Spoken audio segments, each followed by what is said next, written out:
mensahe ang kailangang marinig ng mga Scorpio sa buong week natin. Pwedeng nangyayari na itong magiging reading o mangyayari pa lang. Kung hindi man para sa inyo itong magiging reading, edi baka para sa someone na malapit sa inyo o kakilala nyo mismo. Baka may lumabas na gender mamaya. Gawin nyo na lang energy, masculine at feminine energy. Pwede rin naman na huwag nyo nang pansinin ng gender. Hindi ko masasabi kung anong magiging reading, kung positive ba o negative. Depende sa kung anong mapipika po ang energy. Walang masama kung papanoorin ang sun, moon at rising sign. Kasi baka alinman sa mga yan ay mag-resonate na sa sitwasyon nyo. So, dalawa yung taon natin, kaya energy na lang silang lahat. Kasi masyadong komplikado kung isa-isayin ka pa yan. So, dahil energy sila lahat, wala tayong description. Literal na general reading to, ha?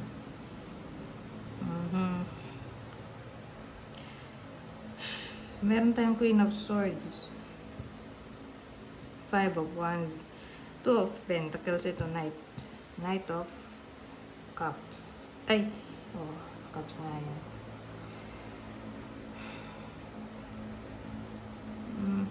So, anong meron dito? Bakit nandito tong Queen of Swords? Maraming pwedeng meaning kasi yan. Kaya lang masundan siya nito. Sundan siya ng 5 of Wands na pwedeng may kinalaman sa conflicts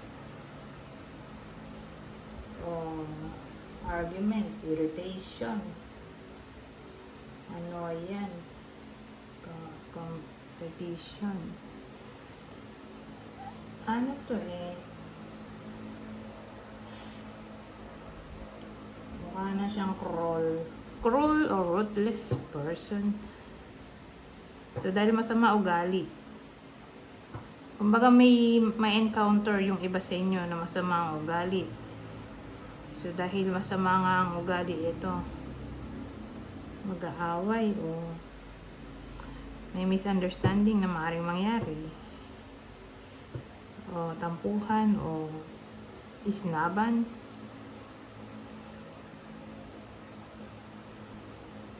Kasi si Pooh dito nag-juggle siya, kaya lang may dumating na sa gabal. Ngayon, umiikot tuloy yung yung kahoy, itong lag.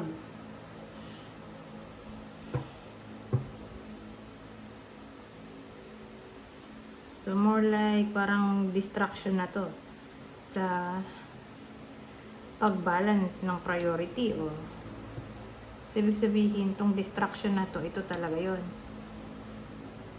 Okay? May ma-encounter kayong cruel, cold, snobbish person na parang may inis kayo dito sa taong to dahil distraction siya sa pag-handle niya ng mga bagay-bagay, priorities sa buhay.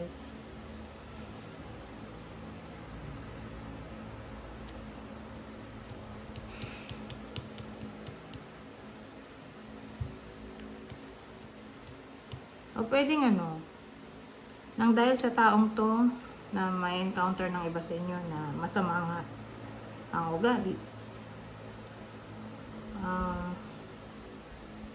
magiging burden siya sa pag-handle nyo ng mga responsibilities.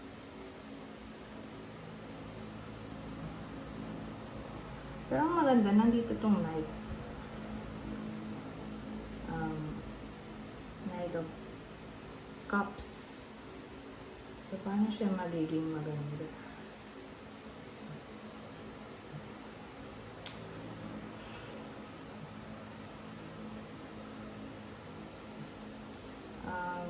Ang dating sa akin, paano siya magiging maganda?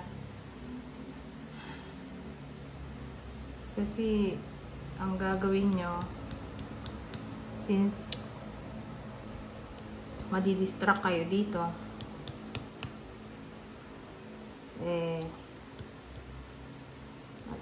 tawag dito, magiging idealistic kayo dito, na i-priority ang dapat i-priority.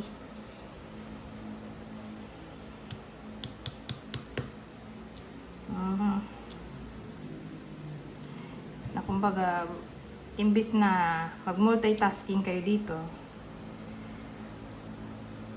gawin na lang isa, di ba? Isa yung priority, hindi sabay-sabay.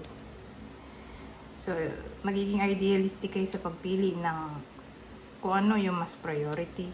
At yun na lang ang pagtutuunan ng pansin. Pero kung di kayo na-distract dito, tingin ko kaya nyo naman mag-multitasking dito. Kaya lang nga, na-distract kayo o madidistract pala. Kaya parang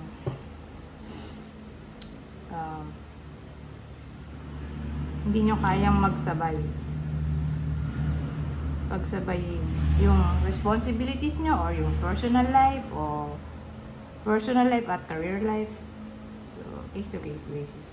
But again, tingin ko imbis na nga pagsabay-sabayin, isa na lang. Pipili kayo ng mas priority sa dalawa na ginajagay dito. At yun ang pagtutuunan ng pansin ng iba sa inyo. Anyways, haba pa yung oras.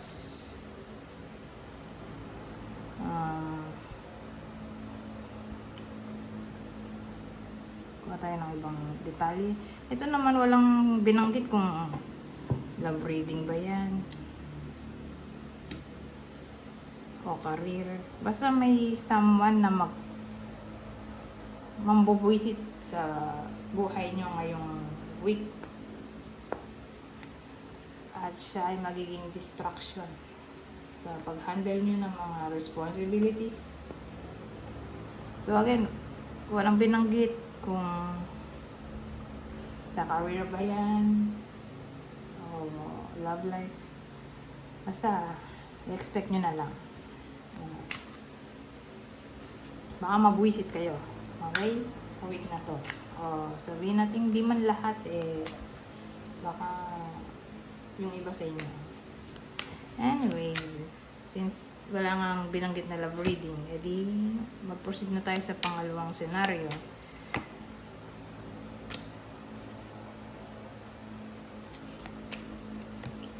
Madalas hindi nagdurugtong yung kwento. Pero minsan nagdurugtong din, pero sa case na to hindi nagdugtong. Tingnan natin anong mapipick up ko dito. Baliktad tong dalawa. Kala ko baliktad din to, hangman pala. Baliktad tong Five of Cups, saka Hermit. Ito lang ang tayo. Two of Swords. At Hangman.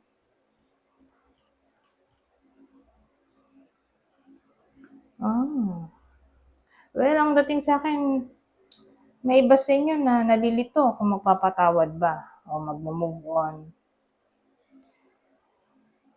o magiging mabait sa someone na nag-cause ng sadness sa buhay niyo.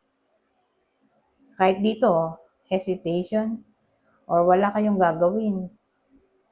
Kasi waiting card to, nakalagay doon. Kung baga, dahil malilito yung iba sa inyo, hindi nila alam kung anong aksyon ang dapat gawin sa kaaway nila o mga kasamaan ng loob. Kasi may forgiveness dito Ang dating, magka-come up na lang sa conclusion yung iba sa inyo na maghintay. Imbis na kayo yung mag-approach o mag-initiate ng action, maghihintay kayo dito. Kasi may trust issues kayo. Ano kaya to?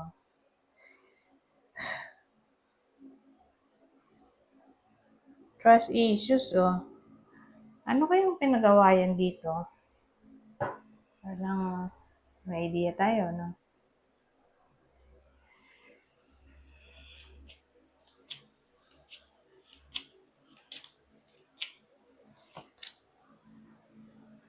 Okay?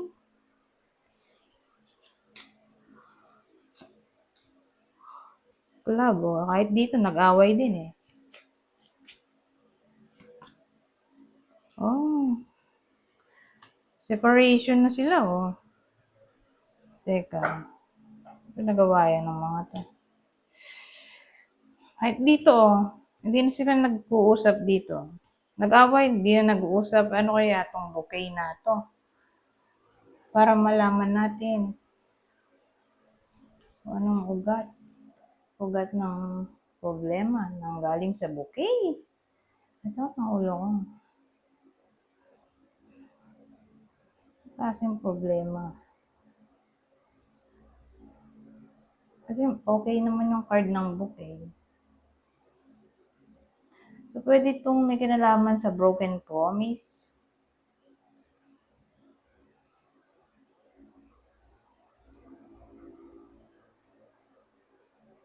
Kaya siguro nag-away. Yun lang ang naiisip ko sa part na to eh. Tingnan natin dito sa kodigo. May kodigo kasi to eh. Itong deck na to. Natin natin yung bouquet. Ayan, bouquet.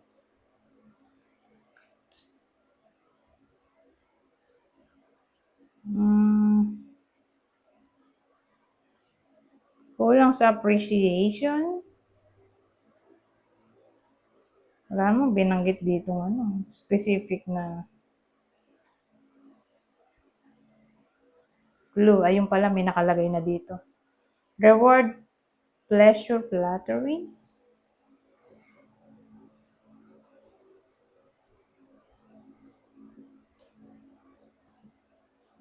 So, yun lang naisip ko, promise.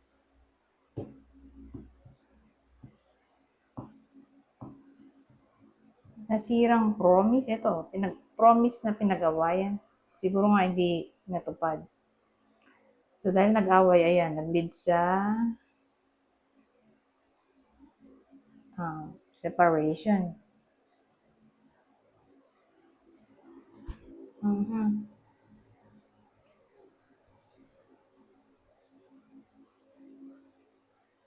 Separation, depression,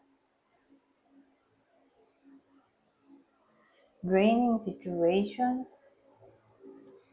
o literal na loss.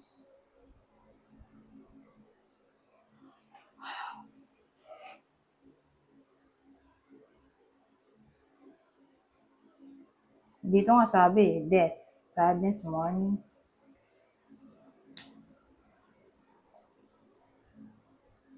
Ayun, yun na nga lang. Promise na lang. Kasi masyadong mahirap yung combination lang maisip na malalim.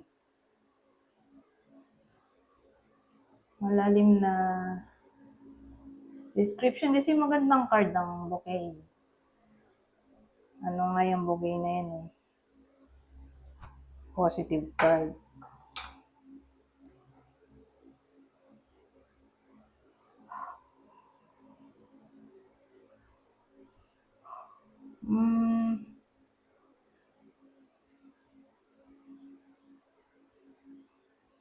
Anyways, attention siguro, pwede rin. Kulang sa attention. Ayan, nag-away. Anyways, punta na tayo sa susunod.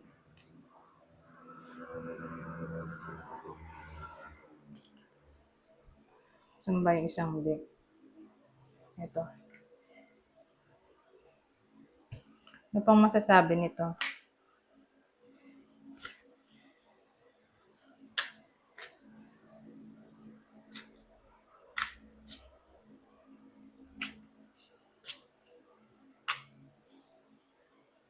Ito, wala rin sinabi kung career ba to. Relationship, friendship. Pero in general na siya, ha? nag-away dahil sa broken promise o kulang sa atensyon.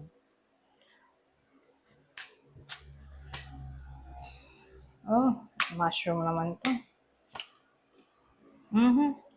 So, dito sa dalawang card na to po, para silang negative. Ang dating kasi, teka, ayusin ko muna itong mga ginamit kong deck. Hindi ako makapag-isip magulo. Gusto ko, malinis. Dahil pag magulo, hindi ako makapag-isip.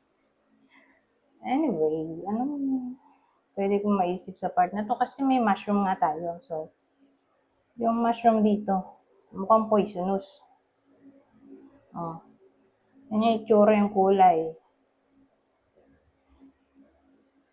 So, ang dating, pag nakita mo yan, di ba, sa gubat, lalo't ganyan kulay, kakainin mo ba yan? Hindi, di ba? Medyo alinlangan ka. Mag-aalinlangan yung kakain, di ba? Hindi ka mas sinasabing dahil pangit itsura, magiging judgmental. Pero kasi, yun yung meaning niya eh. Ang meaning niya, pagdududa. O, para rin siyang Two of Swords na may kinalaman sa difficulty sa pagdidesisyon. Ngayon, eto kasing frog. May kinalaman sa disguise. So ngayon, pag pinagsama natin, nagdududa yung iba sa inyo sa intention ng mga tao na sa paligid niya.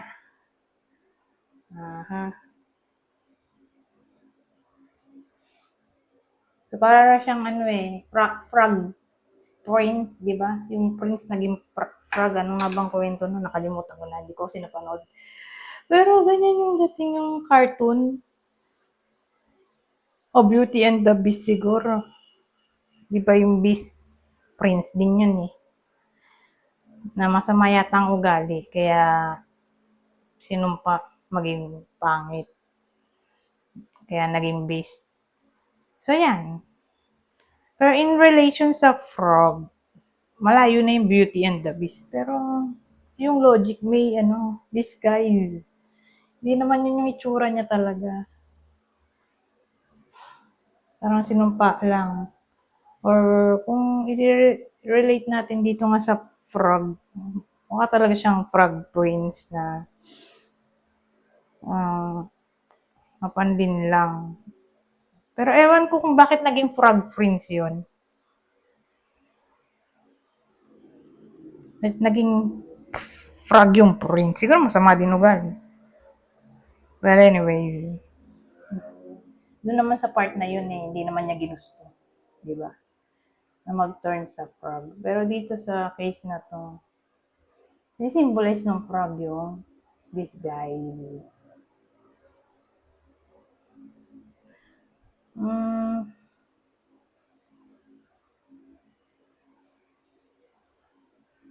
So, madaling salita, pag pinagsama-sama natin, beware sa possibility ng deception. Diba?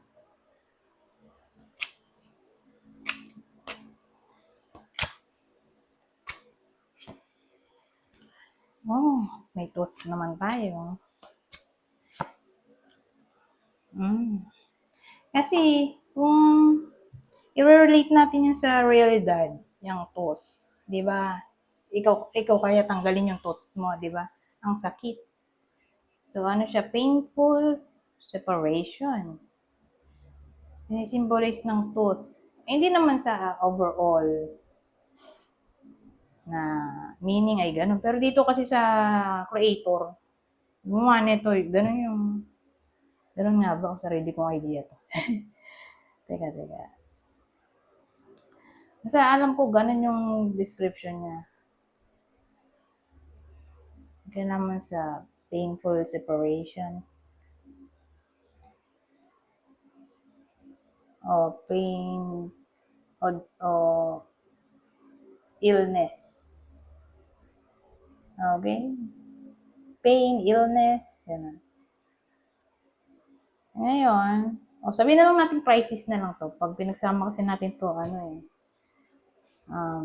lighthouse. So, yung lighthouse, di ba, siya yung guide sa mga ship na dumadaong o dumadaan sa dagat, di ba? So, sinisimbolize nito yung guidance, yung lighthouse.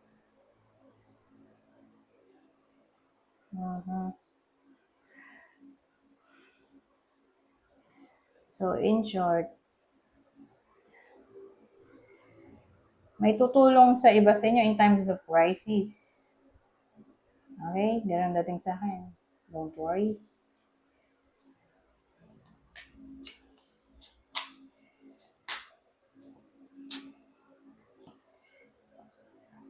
Ito, last spread na to. Ito na, tinigil ko na. 21 minutes na. Wala na tayong ganito. Kasi, sobra na ako sa oras. Anyways, ito maganda naman itong iceberg natin. Saka candle. Buti na lang nauna yung iceberg. Kasi yung iceberg, nakita ko yan. Ngayon negative. Pero ito candle eh. Buti na lang, nahuli siya. Kasi, di ba, pag madilim, brown out, lagay tayo ng kandila na pwede mag-symbolize ng enlightenment, liwanag sa dilim, o pag-asa. Ito kasi, pag nakita ko yung iceberg, para siyang bundok ng problema. Or unseen na problem. Paano yun? Yung mga problema na hindi agad inayos o initsipwera na lumaki na ng lumaki o dumami na ng dumami na mahirap na siyang ayusin o linisin dahil sobrang dami na nga. Doon na papasok yung iceberg na yun nga yung problema. Parang may idiom yata tawag doon yung nakalimutan ko yung specific na to. Ito yung rug. Winalis yung problema, inilagay lang sa rug. Parang ganon. So, sa iceberg, akala natin ito na yung pinakamalaki. Kasi mukha na siyang bundok, di ba, ng yelo. Ito yung pinakamalaking part. Pero ang totoo, mas malaki pa pala yung nasa ilalim. Mas pinakamalaki yung nasa ilalim nito. Ito, buntot lang to eh. Mas malaki yung iceberg sa ilalim. So, yun yung point na sinasabi ko na mga problema hindi inayos agad hanggang sa naging gabundok na. Mahirap na ayusin dahil nga sobrang dami o sobrang lala na ng problema. So, kung ano naman yung pwedeng maging problema na naging gabundok na, Diyos ko po, may pag-asa pa dito. Don't worry. Okay?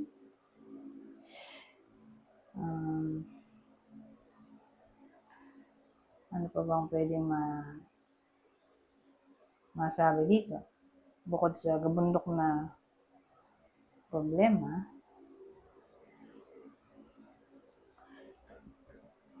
kasi magiging na to overall challenge. Para rin siyang mountain sa Lenormand na may kinalaman sa challenge, obstacles, na pwedeng kaharapin. O problem na nga lang.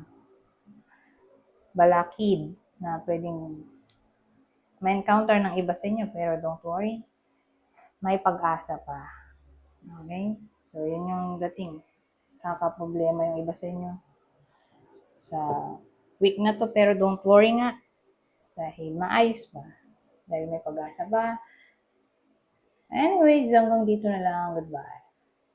For now.